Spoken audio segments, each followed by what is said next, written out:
December 1న మాలల సింహగర్జన కార్యక్రమాన్ని ఏర్పాటు చేయడానికి కారణం ఏంటి?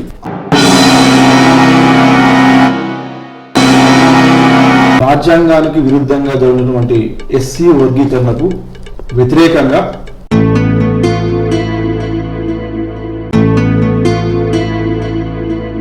ఒక భారీ ఎత్తున హైదరాబాద్లో సింహగర్జన ఏర్పాటు చేసుకుని జరుగుతుంది.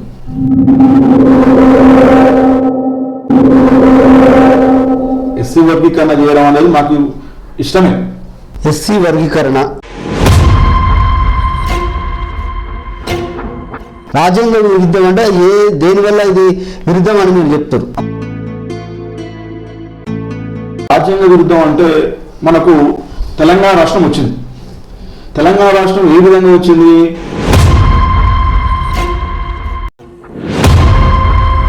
ఉభయ సభలు ఆమోదం పొంది రాష్ట్రపతి ఆమోదం తర్వాతకి తెలంగాణ రాష్ట్రం రావడం జరిగింది.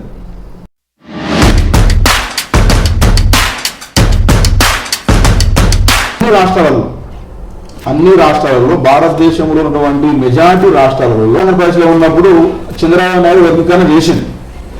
వర్గీకరణ ఎన్ని రోజులు కాబట్టి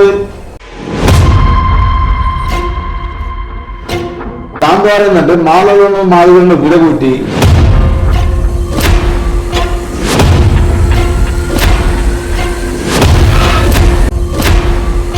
అంశాన్ని ముందు పెట్టి కొన్ని రోజులు ఒక పూట కలుపుకోవాలని ఒక వ్యవహారం చేస్తున్నారు. కాబట్టి దీన్ని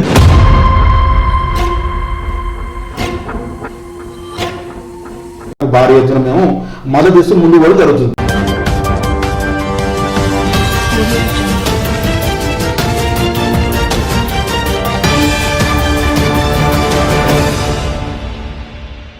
వెల్కమ్ టు 2K మీడియా. ఈరోజు ఒక గొప్ప వ్యక్తిని పరిచయం చేయబోతున్నా. వారు యాదాద్రి భువనగిరి జిల్లా మాలమహానాడు జిల్లా కార్యదర్శిని పరిచయం చేయబోతున్నా. వారు ప్రస్తుతం జరుగుతున్న ఎస్సీ రిజర్వేషన్ ఈ అంశం తెర మీదకి ఎందుకు వచ్చింది, పలు విషయాలను వారిని అడిగి తెలుసుకునే ప్రయత్నం చేద్దాం. నమస్కారం అండి.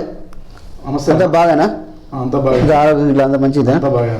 రైట్. మొదటగా మా స్టూడియోకి వచ్చినందుకు మీకు ధన్యవాదాలు తెలియజేస్తూ, అసలు మీరు ఎక్కడి నుంచి వచ్చారు, మీ పేరేంది, మీ తల్లిదండ్రుల పేరు, మీ ఊరు, మీ గ్రామం, మీ డిస్ట్రిక్ట్ ఏంటో ఒకసారి మా ప్రేక్షకులకు తెలియపరచండి. మాది యాదాద్రి భువనగిరి జిల్లా అడ్డగూరు మండల్ కంచనపల్లి గ్రామం. నా పేరు చేపూరు అనిల్. మాది వ్యవసాయ కుటుంబం. మా నాన్న పేరు చేపూరి యాదయ్య, మా తల్లి పేరు చేపూరి స్వరూప. మా నియోజకవర్గం వచ్చేసి తుంగతుర్తి నియోజకవర్గాన. డిసెంబర్ 1న మాలల సింహగర్జన కార్యక్రమాన్ని ఏర్పాటు చేయడానికి కారణం ఏంటి? అన్న, మాది మాలల సింహగర్జన అనేది రాజ్యాంగానికి విరుద్ధంగా జరిగినటువంటి ఎస్సీ వర్గీకరణకు వ్యతిరేకంగా మాలలు అందరూ కలిసి, తెలంగాణ రాష్ట్రంలో ఉన్నటువంటి మాలలు అందరూ కలిసి ఒక భారీ ఎత్తున హైదరాబాద్లో సింహగర్జన ఏర్పాటు చేసుకుని జరుగుతుంది. అది ఎందుకంటే రాజ్యాంగబద్ధంగా ఎస్సీ వర్గీకరణ చేయడం అనేది మాకు ఇష్టమే, కానీ రాజ్యాంగబద్ధంగా వ్యతిరేకంగా జరుగుతుంది. కాబట్టి దాన్ని వ్యతిరేకించాలని మేమందరం కలిసి మన హైదరాబాద్లో భారీ ఎత్తున డిసెంబర్ 1 తారీఖు నాడు మీటింగ్ పెట్టడం జరుగుతుంది. ఎస్సీ వర్గీకరణ రాజ్యాంగ విరుద్ధం అంటారు. అసలు ఎట్లా ఈ రాజ్యాంగ విరుద్ధం, అసలు దేని ఈ ఉద్దేశం ఏంది? రాజ్యాంగ విరుద్ధం అంటే దేనివల్ల ఇది విరుద్ధం అని మీరు చెప్తారు? అన్న, రాజ్యాంగ విరుద్ధం అంటే ఇది ఒక మంచి క్వశ్చన్ వేసినాం అన్న. అసలు రాజ్యాంగ విరుద్ధం అంటే మనకు తెలంగాణ రాష్ట్రం వచ్చింది. తెలంగాణ రాష్ట్రం ఏ విధంగా వచ్చింది? మన పార్లమెంట్లో బిల్లు పెట్టిన తర్వాతకి ఉభయ సభలు ఆమోదం పొంది రాష్ట్రపతి ఆమోదం తర్వాతకి తెలంగాణ రాష్ట్రం రావడం జరిగింది. అదేవిధంగానే ఎస్సీ వర్గీకరణను అన్ని రాష్ట్రాలలో భారతదేశంలో ఉన్నటువంటి మెజారిటీ రాష్ట్రాలలో అసెంబ్లీలో చర్చ జరిగి తర్వాతకి దాన్ని రాష్ట్రపతి ఆమోదంతో కేంద్ర ప్రభుత్వం తెలియజేసి కేంద్ర గవర్నమెంటు పార్లమెంటులో లోక్సభలో దాన్ని బిల్లు ఆమోదం పొందిన తర్వాతకి వర్గీకరణ చేసి మనకు ఎలాంటి ప్రాబ్లం లేదు. అందుకని దీన్ని రాజ్యాంగ విరుద్ధం అంటున్నాం. ఏదో దొడ్డిదారిన తీర్పు వచ్చిందని మీరు వర్గీకరణ చేస్తే దానికి వ్యతిరేకంగా మేము పోరాటం చేస్తున్నాం. అంతేగాని మేము వర్గీకరణకు వ్యతిరేకం కాదు. మనకు కావాల్సింది ఏంటంటే రాజ్యాంగబద్ధంగా వర్గీకరణ చేస్తే అది ఎప్పటికీ నిలిచి ఉంటుంది. ఫర్ ఎగ్జాంపుల్, గతంలో ఒకసారి మనకు ఉమ్మడి ఆంధ్రప్రదేశ్లో ఉన్నప్పుడు చంద్రబాబు నాయుడు వర్గీకరణ చేసింది. వర్గీకరణ ఎన్ని రోజులు పడ్డది, తర్వాత అదే కోర్టు మళ్ళీ తీర్పిచ్చింది వర్గీకరణ కాదని. దాని ద్వారా ఏంటంటే మాలలను మాదిగలను విడగొట్టి ఏదో తాత్కాలికంగా వాళ్ళేదో ప్రయోజనం కోసం విడగొట్టి దాన్ని ఏదో లబ్ధి పొందాలని దీని వంశాన్ని ముందు పెట్టి కొన్ని రోజులు ఒక పూట కలుపుకోవాలని ఒక వ్యవహారం చేస్తున్నారు. కాబట్టి దీన్ని తప్పని ఖండిస్తూ మేము దాని ఒక భారీ ఎత్తున ఒక రాజ్యాంగ విరుద్ధంగా జరుగుతున్నటువంటి వర్గీకరణకు భారీ ఎత్తున మేము మద్దతు ఇస్తూ ముందు కూడా జరుగుతుంది. ఏదైతే ఎస్సీ వర్గీకరణ అంశం ఉందో ఈ అంశం పైన కేవలం మాలలే ఈ ఎస్సీ వర్గీకరణను వ్యతిరేకిస్తున్నారని బయట ప్రచారం జరుగుతుంది. ఇది ఎంతవరకు నిజం? ఈ ఏదో క్వశ్చన్ అడిగారు కదా, ఇది నేను కూడా చాలా దిక్కులా విన్నా యూట్యూబ్ ఛానల్లో కూడా చూసిన.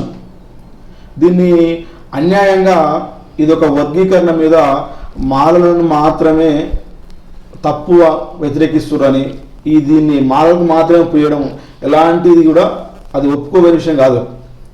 ఎందుకంటే మాలలు ఓన్లీ మన ఆంధ్రప్రదేశ్లో కానీ తెలంగాణలో కానీ మాత్రమే చూపిస్తారు. కానీ అత్యధికంగా ఎక్కువ ఉన్నటువంటి మధ్యప్రదేశ్ రాష్ట్రం ఉన్నది. అందులో మాయావతి అనే ఒక మాదిగ కుల సామాజిక వర్గానికి చెందినటువంటి పెద్ద లీడర్ ఉంది. ఆమె ఎందుకు వ్యతిరేకిస్తుంది? ఇప్పుడు ఆమె కూడా మాదిగ సామాజిక వర్గం కదా, ఆమె మాత్రం ఎందుకు వ్యతిరేకిస్తుంది? మీకు కావాల్సింది వ్యతిరేకత అనేది ఓన్లీ మాలలకి వ్యతిరేకిస్తుడని కావాలనే ఈ మన సోదర సమానటువంటి మాదిగ సమాజానికి చెందినటువంటి మందకృష్ణ మాదిగ గారు కావాలని అసలు ఒక విషయం వస్తే అసలు వర్గీకరణ కావడం అనేది మందకృష్ణ మాదిగ గారికి ఇష్టం లేదు అనుకుంటాం. ఎందుకంటే ఏదో రకంగా కేంద్ర ప్రభుత్వాన్ని ఒప్పించుకొని ఒక దొడ్డిదారిలో తీర్పు రావడం జరిగింది. ఆ తీర్పుతోటి సంబరాలు చేసుకుంటు మందకృష్ణ మాదిగ సంబరాలు చేసుకోకుండా కావాలని మన ఈ వర్గీకరణ అంశం మీద మాలల వైఖరి ఏంటి అని ఎత్తి చూపడం వల్ల కారణం ఏంటి అంటే ఏదో ఒక పంచాయతీ పెట్టాలి. ఏదో ఒక పంచాయతీ పెట్టడం వల్ల మాలలు ఏదో లొల్లి చేస్తాం. ఈ లొల్లి చేయగా వర్గీకరణ ఆగిపోవాలి. అంటే దీన్ని బట్టి అర్థం ఏమవుతుంది, అసలు మందకృష్ణ మాదిగన్న గారికి ఈ వర్గీకరణ కావడం ఇష్టం లేదు.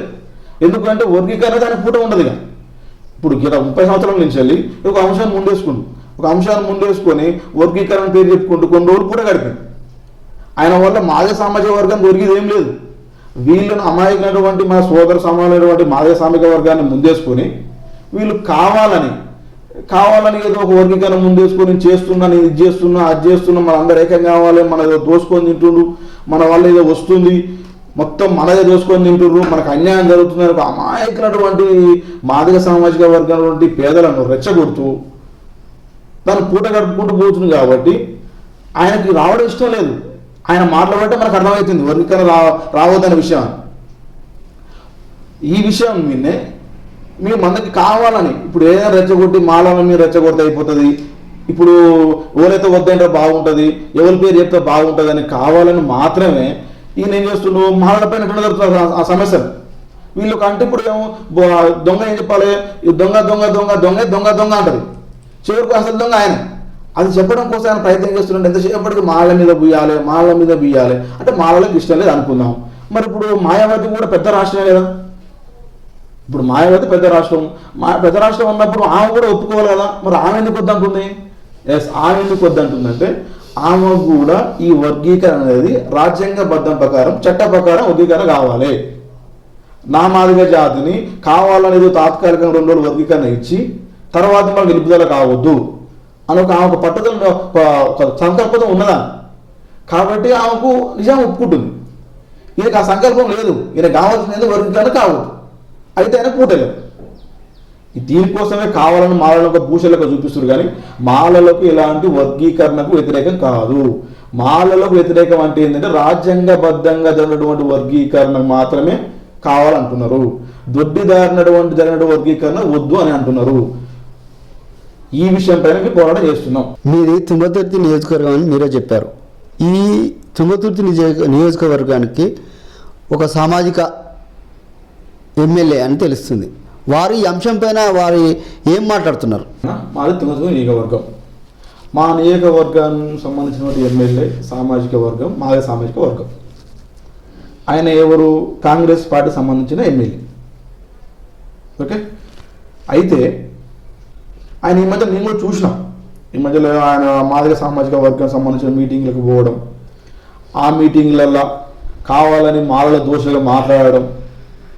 ఇంకో కొత్త విషయం ఏంటంటే ఆయన మాట్లాడతాడు, నేను ఈ నియోజకవర్గంలో ఓన్లీ మాదిగల ఓట్లతోనే గెలిచిన, నన్ను మాదిగోళ్ళే గెలిపించారు, నేను మాదిగలకే న్యాయం చేస్తా, నేను మాదిగల వైపే మాట్లాడతా, మాలలు ఎంతమంది ఉర్రు, పీడికడ మంది ఉర్రు, వాళ్ళంతా లెక్కేంది, వాళ్ళు అసలు వాళ్ళ వల్ల ఏమవుతుంది, వాళ్ళు దాన్ని కలుసుకుంటే వాళ్ళని ఏమైనా చేయగలుగుతా, నేను నా జాతి నన్ను గెలిపించింది, నా జాతికే పనిచేస్తా, నా మాదిగ జాతికే పనిచేస్తా అని ఈ మధ్యలో యూట్యూబ్ ఛానళ్ళలో కానీ పబ్లిక్ మీటింగ్లలో వాడుతున్నాం. ఇది ఏ రకంగా కరెక్ట్ విషయం? అది ఒక విషయం తెలుసుకోవాలి. అదే ఎమ్మెల్యే మాదిగ సామాజిక వర్గం కావచ్చు, వాస్తవానికి ఆయనే కాంగ్రెస్ పార్టీనా బీజేపీ పార్టీ నాకు అర్థం కావట్లేదు. అసలు మా మందల సామెది కాంగ్రెస్ పార్టీ కాదంటున్నా. అసలు ఎందుకు అంటున్నా కాంగ్రెస్ పార్టీ కాదని? ఒక పాయింట్ ఏంటంటే ఆయన ఎలక్షన్ల వరకు ఆయనకు టికెట్ వచ్చిన దాకా కాంగ్రెస్ పార్టీ కాదు, ఇది ఒక విషయం. ఇంకొక విషయం ఏంటంటే అసలు ఈ వర్గీకరణ వాదాన్ని ఎత్తుకునేది ఎవరు? మందకృష్ణ మాదిగ. మందకృష్ణ మాదిగ అనే వ్యక్తి ఎవరు తీసుకొచ్చి మీటింగ్ పెట్టిండు రాష్ట్రంలో? మోడీని తీసుకొచ్చి మీటింగ్ పెట్టిండు. మోడీది ఏ party? BJP party. Mandakrishna Madiga BJP అయినటువంటి మోడీని తీసుకొచ్చి మన సామాజిక వర్గం మొత్తం, మన కుల పెద్ద, మన జాతికి పెద్ద మోడీ, మన జాతిని కాపాడుతాడు అని చెప్పి ఆయన బహిరంగంగా మీటింగ్ పెట్టి, అంత పెద్ద భారీ మీటింగ్ పెట్టి ఏం చెప్పిండు? ఆయన మాదిగ సామాజిక వర్గం బీజేపీకి ఓటేలా చెప్పిండు. అదొక విషయం. ఇంకో మాదిగ సామాజిక వర్గం చెందిన లీడరు ఆర్ఎస్ ప్రవీణ్ కుమార్. ఆయన ఏ పార్టీ? బీఎస్పీ పార్టీ, ఏనుగు గుర్తు. ఆయన దేనికి ఓటేయమన్నాడు? ఏనుగు గుర్తు ఓటేయమన్నాడు. ఇంకో మాదిగ సామాజిక వర్గం చెందినటువంటి ఒక లీడర్ ఎవరు? సీనన్న, వంగపల్లి సీనన్న. ఆ సీనన్న దేనికి ఓటేయమన్నాడు? కారు గుర్తు ఓటేయమన్నాడు. మెజార్టీ లీడర్ మాదిగ సామాజిక వర్గం నుంచి చెందినటువంటి మెజార్టీ లీడర్లు ఒక ఆయన బీజేపీ ఓటేయమంటాడు, ఒక ఆయన కారు గుర్తు ఓటేయమంటాడు, ఒక ఆయన ఏనుగు గుర్తు ఓటేయమంటాడు, ఒక ఆయన సొంతంగా పార్టీ మహారాజు పార్టీ పెట్టుకుని చెప్పుల గుర్తు ఓటేయమంటాడు. మరి ఏ జాతీయానికి ఓటేసినట్టు మందల సామెలకు? అదే మాల సామాజిక వర్గం చెందిన ఏ లీడర్ అయినా కూడా ఏ పార్టీకైనా ఓటేయమని చెప్పిండా? కానీ కాంగ్రెస్ పార్టీకి ఓటేయమని చెప్పిండు. అంటే కాంగ్రెస్ పార్టీకి గెలిపించినటువంటి మాలను పక్కకు పెట్టి నువ్వు మాదిగ సామాజిక వర్గం నన్ను గెలిపించింది, మాదిగలకు ఓటేసుడు అంటే నీకు మందకృష్ణ వచ్చి బాగా పనిచేసిండా? ఆర్ఎస్ కుమార్ వచ్చి నీకు చెప్పిండా ఓటేయమని? లేకుంటే ఇంకో నువ్వు వాళ్ళు వచ్చి నీకు చెప్పిరా? ఏ జాతి ఓటేసింది అంటే ఏమంటావు? మా జాతికి ఇప్పుడు నీకు ఓటేయటువంటి మందకృష్ణ మాదిగని పట్టుకొని నా కుల పెద్ద, మా కుల నాయకుడు, ఆయన వలన వర్గీకరణ వచ్చింది, నేను ఆయన అడుగులు నడుస్తా అంటే మందకృష్ణ మాదిగ బీజేపీ అడుగులు నడుస్తుండు. మరి నీవే కూడా బీజేపీ అడుగులు నడుస్తావా? అసలు నీకు లీడర్ ఎవరు? అందుకనే మందల సామెది కాంగ్రెస్ పార్టీ కాదు అంటున్నాను. అసలు నీ లీడర్ ఎవరు? అసలు వాస్తవానికన్నా నీ నాయకుడు మన ఇలా నాయకుడు నాయకులు ఎవరు? దేశం మొత్తం నాయకులు రాహుల్ గాంధీ. రాహుల్ గాంధీ ఏం చెప్పిండు?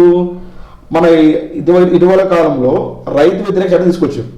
ఆ చట్టం తీసుకొచ్చినప్పుడు అదే రాహుల్ గాంధీ రాజ్యాంగాన్ని పట్టుకొని, భారత రాజ్యాంగాన్ని పట్టుకొని పార్లమెంట్లో సేవ్ ది రాజ్యాంగం చూపించింది. రాజ్యాంగాన్ని కాపాడమని మన రాహుల్ గాంధీ చూపించింది. అదే మనం వాళ్ళ బీజేపీ రాజ్యాంగానికి వ్యతిరేకంగా రోజుకొక పేజీని చింపుకుంటూ రాజ్యాంగ వ్యతిరేక చట్టాలు తీసుకొస్తుంటే దాన్ని సపోర్ట్ చేస్తుంటూ సామీలు. అంటే ఇప్పుడు సామీలు బీజేపీ అనాలనా, రాహుల్ గాంధీ గారు కాంగ్రెస్ పార్టీ అనాలనా?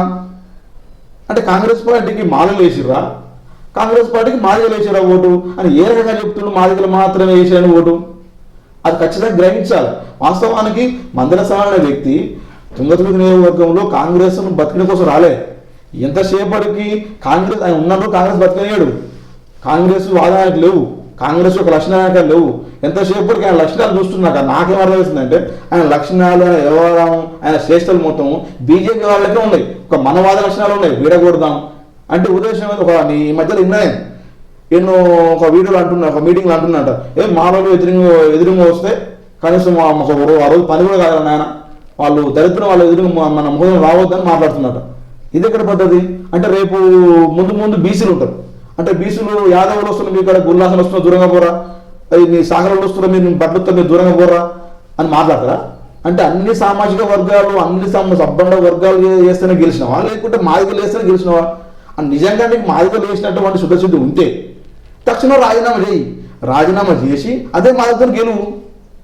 అంతేగాని నువ్వు కావాలని నువ్వు మాలను రెచ్చగొడుతున్నావు అంటే నువ్వు బాగా గుర్తుపెట్టుకోవాలి. సామెల గారు ఏం గుర్తుపెట్టుకోవాలంటే నువ్వు గెలిచింది ఎవరితో గెలిచినావు, అసలు వర్గీకరణ అంశాన్ని ఎవరు ముందు తీసుకొచ్చారు నాకు తెలవకాడుతానా, వాస్తవాన్ని నేను తెలవకాడుతా. వర్గీకరణ చేసింది బీజేపీ నాయకత్వంలో.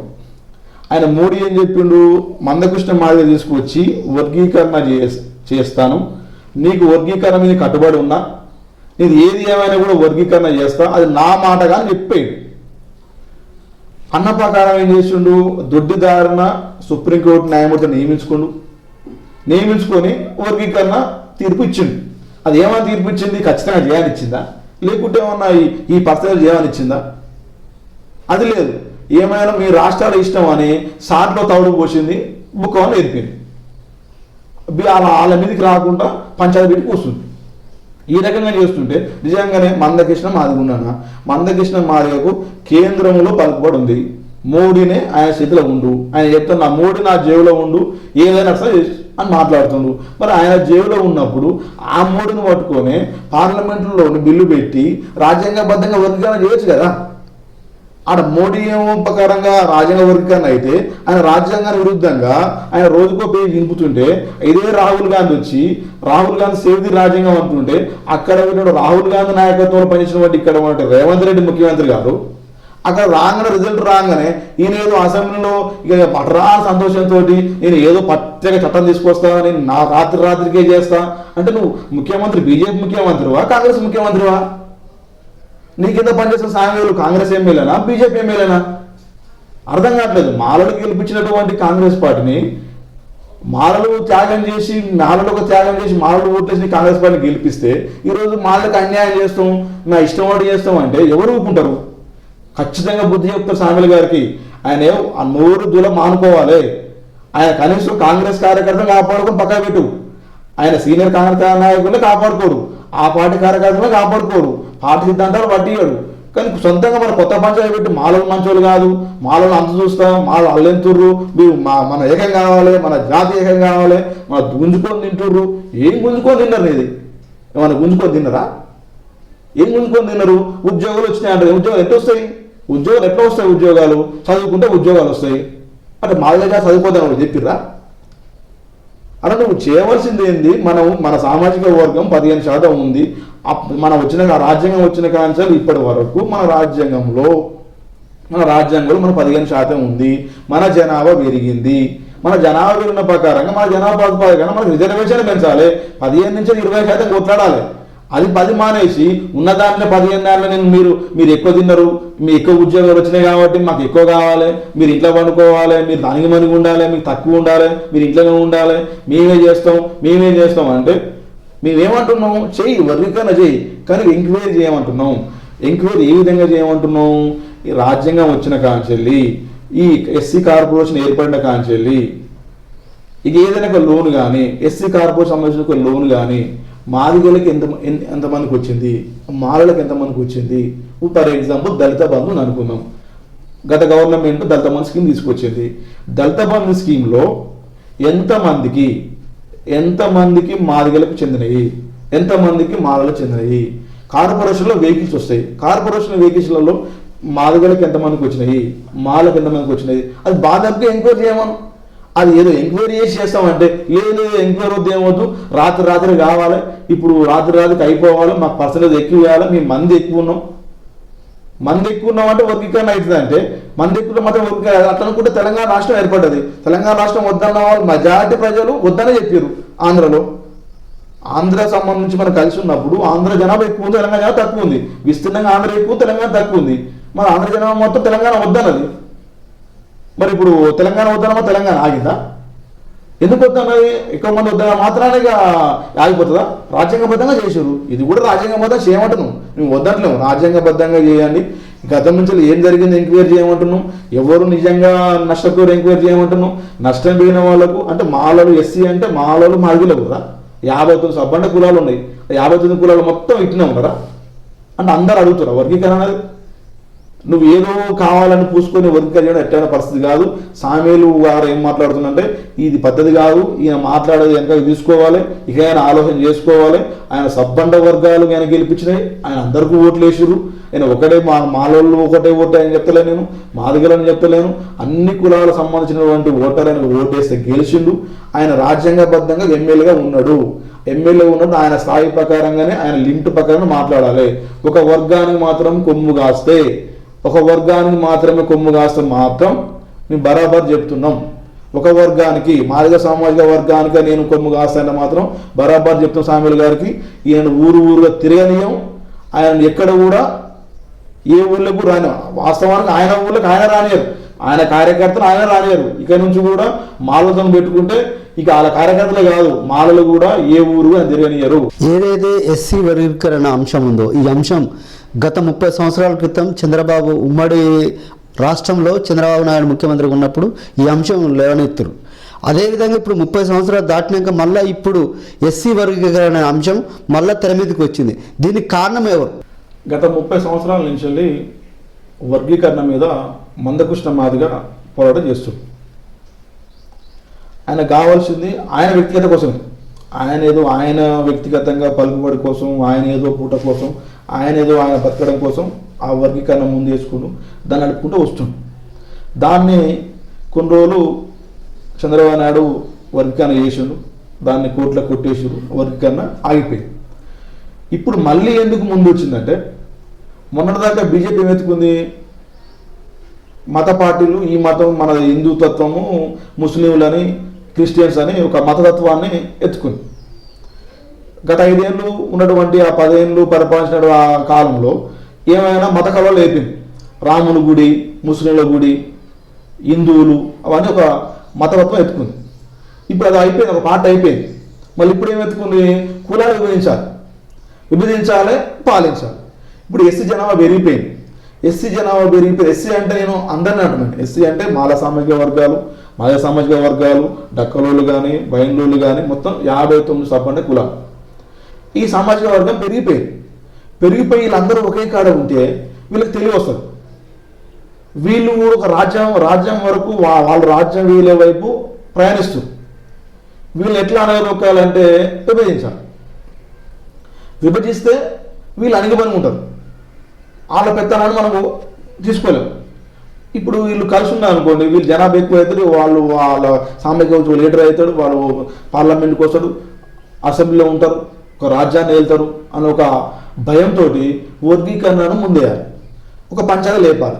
ఆ పంచాయతీ లేపాలంటే వాళ్ళు భలే వాళ్ళు మందకృష్ణ మాగారికి ఇలాంటి పంచాయతీ బాగా లేపుతాడు అని చెప్పి మందకృష్ణ మాగారిని ముందేసి వర్గీకరణ మేము చేస్తాం, నువ్వైతే నాకు బీజేపీకి ఓట్లేపి నేను వర్గీకరణ చేస్తాను అని చిన్నగా ఆయన రెచ్చగొట్టే వరకు ఆయన ఏదో ఇక నేను వర్గీకరణ అయిదాన్ని మాద సామాజిక వర్గాన్ని ఏదో మభ్య పెట్టిండు, నీ వర్గీకరణ 3 చేస్తాడని చెప్పి పెద్ద మీటింగ్ పెట్టి కావాలని ఇది బీజేపీ ఆడుతున్నటువంటి ఒక నాటకము, బీజేపీ చేసినటువంటి వర్గీకరణ పాలన, ఎంతసేపటికి విభజించు పాలించు అనే ఒక ధోరణితోటి వాళ్ళు ముందుకు కూడా జరుగుతుంది. మనమేం మాలలు ఏమంటున్నారంటే కలిసి ఉన్నాం. ఇప్పుడు వర్గీకరణ వద్దంటలేము, మన జనాభా పెరిగింది. మన జనాభా పెరిగినప్పుడు రిజర్వేషన్ పెరగాలి కదా. అదే 15% మనం కొట్టుకోవడం ఏంది, ఆ 15% నీకు నాకు అనుకోవడం ఏంది. మా జనాభా ప్రకారంగా 15 కంటే 25 పోదాం. మా జనాభా పెరిగింది అయినా కూడా 15% వచ్చినా కూడా మేము ఇంకా అభివృద్ధి చెందలేకపోయినాం, ఇంకా మేము అనగదొక్కబడే ఉన్నాం. కాబట్టి మాకు 20% రిజర్వేషన్ ఇవ్వండి, మేము పైకి వెళ్తాం అనే ఉద్దేశంతో మేము దానితో మాలో ముందుకు పోతున్నారు. కానీ ఈ వర్గీకరణ వ్యతిరేకం కాదు. రాజ్యాంగబద్ధంగా జరిగినటువంటి వర్గీకరణకు ఏ రోజైనటువంటి మాలలు సానుకూలంగా ఉంటారు. మాలలు కావాల్సింది రాజ్యాంగబద్ధంగా వర్గీకరణ.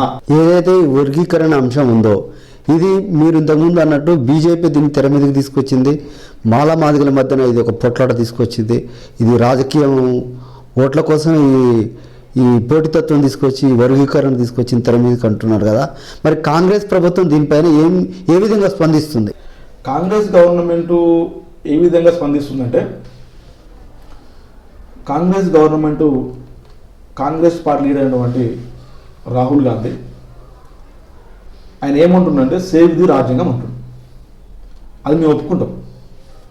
ఎవరైనా కూడా రాజ్యాంగాన్ని కించపరచదు, రాజ్యాంగం ప్రకారంగా చేసుకోవాలి, రాజ్యాంగాన్ని కాపాడుకోవాలి. రాజ్యాంగం రాయడం కోసం అంబేద్కర్ తన సొంత పిల్లలైన కూడా త్యాగం చేసి కూడా ఆయన ఎంతో కష్టాలు పడి మన జాతి కోసం అదే రాజ్యాంగం, మన అంబేద్కర్ రాజ్యాంగం రాయకపోతే ఈరోజు మన పరిస్థితి ఉండపో. రాజ్యాంగాన్ని కాపాడు కోసం కాంగ్రెస్ పార్టీ మంచి నిర్ణయం నేర్చుకుంది, సేవ్ ది రాజ్యాంగం అంటుంది.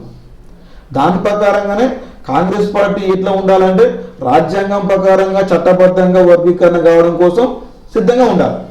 అంతేగాని బీజేపీ అనుకూలంగా వచ్చేటువంటి తీర్పు, బీజేపీ కావాలని తీసుకొచ్చినటువంటి తీర్పును పట్టుకొని ఇదే రాష్ట్ర ముఖ్యమంత్రి గారు ఈ రాత్రికి సపరేట్ ఒక చట్టం తీసుకొస్తా, సపరేట్ వ్యవహారం తీసుకొస్తా, నేను వర్గీకరణ చేసి పడేస్తా, తెలంగాణ రాష్ట్రంలో మొత్తం దేశంలోని తెలంగాణ రాష్ట్రంలో మొట్టమొదటి వర్గీకరణ చేస్తానడం ఎలాంటి కరెక్ట్ విషయం? అది ఏ రకంగా చేస్తావు నువ్వు? నీకు ఏ మేరక మాలలు ఎంతమంది నీకు వర్గీకరణ నువ్వు చేసినావా? జనాభా లెక్క చేసినావా? లేకుంటే మాదిగంతా జనాభా లెక్క చేసినావా? లేదా మాలలు నష్టం బాగా అభివృద్ధి చెందిరు, మాదిగలు నష్టపోయిన నీకు ఏమైనా ఇంటెలిజెన్స్ రిపోర్ట్ ఉందా? మరి ఏ రకంగా చేస్తానో వర్గీకరణ నువ్వు? అంటే నువ్వు సుప్రీంకోర్టు తీర్పు వచ్చింది అంటున్నావు కదా, సుప్రీంకోర్టు తీర్పు ఏమైనా మాదిగలకు ఇంత పర్సెంట్, మాలకి ఇంత పర్సెంట్ నేను చెప్పిందా? ఏ రకంగా చేస్తానో నువ్వు? ఏ రకంగా చేస్తాను, ఏ రకంగా ముందుకు వస్తున్నావు? కాబట్టి గవర్నమెంట్ కూడా, మన తెలంగాణ రాష్ట్ర గవర్నమెంట్ కూడా ఒక ఆలోచన చేయాలి. అది ఏ విధంగా చేయాలనేది కూడా ఒక కమిటీ వేసింది కదా, ఆ కమిటీ పూర్తిగా నివేదిక ఇచ్చిన తర్వాతకి దానికి సరైన న్యాయం చేసి అందరికీ న్యాయం అయ్యేటట్టు చేస్తే ఎలాంటి ప్రాబ్లం లేదు. కాంగ్రెస్ కూడా వాస్తవానికి కాంగ్రెస్ను గెలిపించింది మాలలు చేయబట్టే కాంగ్రెస్ గెలిచింది. ఇది గుర్తుపెట్టుకొని అది మనసులో పెట్టుకొని పనిచేయాలి. ఏదైతే ఇప్పుడు ఎస్సీ వర్గీకరణ విషయం ఉందో దీనిపైన కేంద్ర రాష్ట్ర ప్రభుత్వాలపైన మీరు ఎలాంటి ఉద్యమాలు చేయబోతున్నారు? వారిని, ఆ ప్రభుత్వాలను మీరు ఏం డిమాండ్ చేస్తున్నారు? ముందు భవిష్యత్తులో ఎలాంటి కార్యక్రమాలు చేపడతారు? ఇప్పుడు అన్న కేంద్ర గవర్నమెంట్ అయినా కానీ రాష్ట్ర గవర్నమెంట్ అయినా కానీ దీనిపైన చర్చ జరపాలి. కేంద్ర గవర్నమెంట్ ఏం చెప్పాలంటే భారతదేశంలో ఉన్నటువంటి అన్ని రాష్ట్రాలకు ఒక ఆర్డినెన్స్ పాస్ చేసి అన్ని రాష్ట్రాలు వర్గీకరణ కోరుకుంటున్నాయా అని ఒక రిపోర్ట్ తెప్పించుకోవాలి. ఆ రాష్ట్ర గవర్నమెంట్లు రాష్ట్రాలు కూడా, అన్ని రాష్ట్రాలు, భారతదేశంలో ఉన్న అన్ని రాష్ట్రాలు కూడా వర్గీకరణ పైన ప్రజాసేకరణ చేయాలి. దాంతోపాటు కూడా అన్ని రాష్ట్రాలలో అసెంబ్లీలలో చర్చ జరపాలి. చర్చ జరిపి అసెంబ్లీలో బిల్లు పెట్టుకొని దాన్ని రాష్ట్రపతికి నివేదిక పంపి రాష్ట్రపతి ద్వారా పార్లమెంట్లో కానీ లోక్సభలో కానీ ఉభయ సభలలో బిల్లు పాస్ చేసి వర్గీకరణ చేస్తే అది కేంద్ర గవర్నమెంట్కైనా రాష్ట్ర గవర్నమెంట్కైనా మంచిది. లేదు అని ఏదో మా ఇష్టం ఉన్నట్టు, ఇది కూడా మేము అధికారంలో ఉన్నాం, కేంద్ర గవర్నమెంట్లో బీజేపీ నేనే ఉన్నా, రాష్ట్ర గవర్నమెంట్ కాంగ్రెస్ నేనే ఉన్నా, మేము ఏం చేసినా వెళ్తుంది అని ముందుకు పోతే మాత్రం తగిన మూల్యం చెల్లించక తప్పదు. ఎందుకంటే దేనికైనా సిద్ధమే. మాలలందరూ ఏకమవుతున్నాం, మాలల దమ్మెగా చూపిస్తాం, మాలల వైఖరిని చూపిస్తాం. వర్గీకరణ చేసి తీర్థమని వాళ్ళు ముందుకు పోతే, ఏ విధంగా రాజ్యాంగ విరుద్ధంగా ముందుకు పోతే మాలల దమ్మేందో, మాలల సత్తేందో నిరూపించి ఇక ముందు నుంచి కూడా భారీ ఎత్తున పోరాటం చేస్తామని నేను చెప్తున్నాను. ఎస్సీ వర్గీకరణ అంశం ఉందో దీనిపైన భవిష్యత్తులో మీరు మాలలకు ఎలాంటి పిలుపునివ్వబోతున్నారు? ఏముందంటే ఒక సామెత ఉంది, అమ్మాయినా అడగంది అన్నం పెట్టరు. వీళ్ళు దొడ్డిదారిన వర్గీకరణ చేస్తుంటే మా మాల సామాజిక వర్గం, మా మాల సోదరులు నాకెందుకులే, ఎవరో ఉంటారు, ఎవరో చేస్తారు, ఎవరో ఒకరు అడుగుతారులే అని ఇంట్లో ఉంటే కుదరదు. దీనిపైన మన మాల సోదరులకు ఏం చెప్తుందంటే ఏకం కావాలి. ఏకమై మనకు జరుగుతున్న అన్యాయం, మన మీద మోపినటువంటి అభండన, ఎవడైనా కూడా సైలెంట్గా ఉంటున్నాం అంటే మన మీద ఒక అమండం వేసినప్పుడు దాన్ని మనం సైలెంట్గా ఉన్నామంటే అది మనం ఒప్పుకున్నట్టు లెక్కే. కాబట్టి మన మీద వచ్చినటువంటి అబండను మనం తుడిపేసుకోవాలి. చేసేది తప్పు వాళ్ళది, వాళ్ళు దుడ్డిదారిన తప్పు చేసుకుంటూ రాజ్యాంగాన్ని రోజుకో పేజీ దింపుకుంటూ వాళ్ళు పోతుంటే మనం కావాలని ఏకం కాకుండా మనం ఏం కాదులే అని ఊరుకుంటే రేపు జరగబోయేది మన మాల సమాజ వర్గానికి తీవ్రం అన్యాయం జరుగుతుంది. మన పిల్లలు కానీ మన తరతరాలకు అన్యాయం జరుగుతుంది. కాబట్టి ఆ మాలలందరూ ఏకం కావాలి. రేపు డిసెంబర్ 1వ తారీఖు రోజు హైదరాబాదులో బోటునటువంటి మహాసింహ గర్జనకు అందరు తల్లి రావాలి. మన మాల దమ్మేందో నిరూపించుకోవాలి. ఈ దమ్మని కేంద్ర గవర్నమెంట్కు రాష్ట్ర గవర్నమెంట్కు స్పష్టంగా అవపడాలని మన మాల సోదరులందరికీ నేను పిలుపునిస్తున్నాను. ఏదేమైనప్పటికీ ఎస్సీ వర్గీకరణ అనేది ఒక రాజ్యాంగబద్ధంగా చేయాలి తప్ప వారి ఇష్టం వచ్చినట్టుగా రాజకీయ పబ్బం గడుపుకునేందుకు మాల మాదిగల మధ్యన చిచ్చుపెట్టి ఇదొక అంశాన్ని తీసుకొచ్చడం కరెక్ట్ కాదు. ఏదేమైనప్పటికీ ప్రభుత్వాలు ఇప్పటికైనా ఆలోచించి రాజ్యాంగబద్ధంగా ఈ వర్గీకరణ చేపడితే అందరికీ న్యాయం జరుగుతుంది. కాబట్టి ఇది ప్రభుత్వం ఎప్పటికైనా ఆలోచించి దీన్ని ఒక సున్నితమైన విషయంగా తీసుకొని అందరికీ న్యాయం జరిగే విధంగా నిర్ణయాలు తీసుకోవాలని కోరడం జరిగింది. ఏదేమైనప్పటికీ ఇప్పటి వరకు మన పలు అంశాలను వారితో మాట్లాడడం జరిగింది. మరొక ఎపిసోడ్లో మళ్ళీ కలుసుకున్న అప్పటి వరకు సెలవు. నమస్కారం.